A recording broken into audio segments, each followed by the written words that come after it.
The host is the second component of the epidemiologic triangle. For disease transmission, perhaps the most important attribute of the host is their age. Age affects almost every aspect of infection: the likelihood of becoming infected, the severity of disease if infected, and the likelihood of transmitting it to others. An individual's age affects the types and frequencies of social interactions, such as attendance at group childcare, school, and work. It also affects the tendency to engage in activities that can transmit specific types of infection, such as sexually transmitted infections. The frequency and intensity of these interactions affect the risk of being exposed to an infectious person and the rate of passing it on infections to other susceptible persons.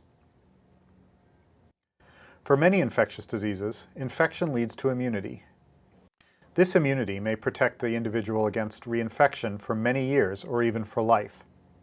Typically, for such diseases, children are at greatest risk of contracting the infection because they are less likely to have had it before.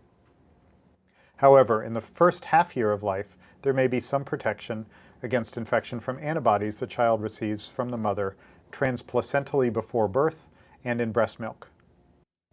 For some infections, such as influenza, pertussis, and tetanus, we use this fact as a public health strategy and offer vaccines to pregnant women to protect their children after birth.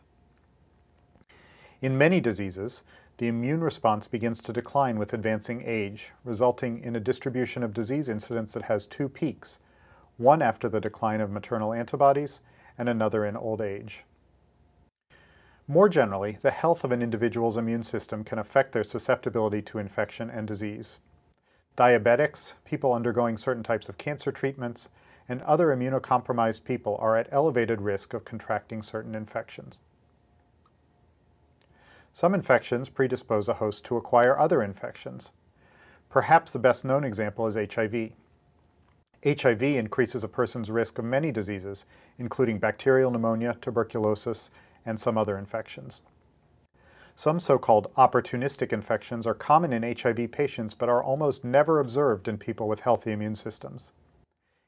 In fact, the discovery of the HIV virus began with an observation of unusual fungal pneumonia and an unusual infectious form of cancer known as Kaposi's sarcoma, which were seen in men who have sex with men. Epidemiologists were able to work out that these men had compromised immune systems, which make them susceptible to the unusual infections that first brought them to medical attention. HIV was discovered as the cause of this immunocompromised state. Other examples in which one infection increases the risk of another infection include influenza, a viral disease which can lead to secondary bacterial pneumonia, and schistosomiasis, a helminth or worm disease that can increase one's risk of acquiring HIV. A person's behavior affects their risks of becoming infected and passing on infection to others.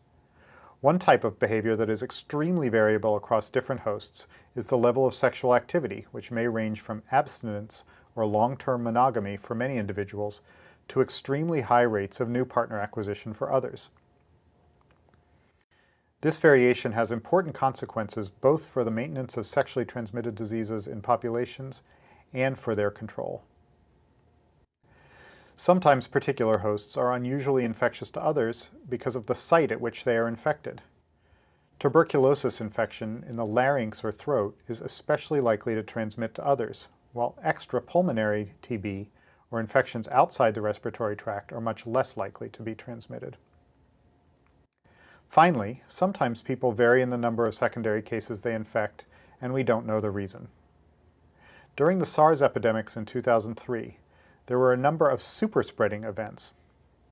Whereas a typical SARS case infected about 3 other people in the period before control measures were introduced, there were a few instances in which so-called super-spreaders infected upwards of 20 other individuals. In this session, we have had an overview of the major host factors that affect transmission and severity of disease. In the upcoming sessions, we will focus on 2 of these in more detail.